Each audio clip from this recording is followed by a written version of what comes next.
بالله من الشيطان الرجيم. بسم الله الرحمن الرحيم. إنا نحن نزلنا الذكر وإنا له لحافظون. صدق الله العظيم.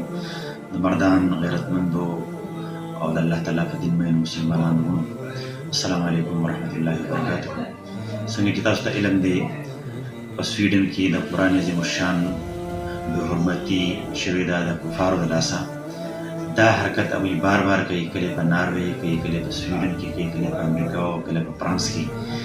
اصل خبره دا ده چې د مسلمانانو د او کم 2 اربه مسلمانان په دنیا کې دوی ته بالکل یو قبرستان ښکاري یا د ایرو یو ډیری ښکاري، او دا حرکت بار بار هغوی د دې دپاره کوي چې آیا په دې مسلمانانو کې څه غیرت شته که نه، څه چنګاري شته که نه، څه سپرغۍ شته که نه، او دا هغوی دا اندازه لګوي.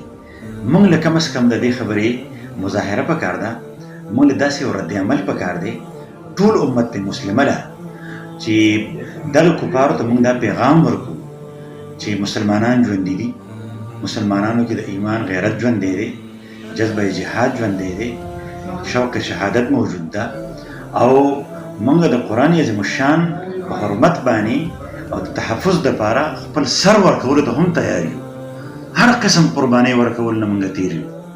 د دغې خبرې د اظهار دپاره سواله په مردان کې د احتجاج فیصله شوې ده، یو داسې احتجاج چې هغه یو تاریخ ساز احتجاج وي. په ټوله دنیا کې به احتجاج کیږي، خو چې د مردان د عوامو د مسلمانانو دا احتجاج هغه ټولو کې نمایه وي او ښکاره وي، او یو داسې احتجاج وي چې هغه خلک ومني چې او د مردان خلکو د الله تعالی په دین باندې غیرت وکړو، په قرآن باندې غیرت وکړو. سباله د جمعې د مونځ نه فوراً بعد کچرو چوک کې د مسجد عدل مخې ته انشاءالله راجمع کیږو او بیا روډ باندې به یو عظیم الشان او تاریخي احتجاج کوو. جزاکم الله خیر.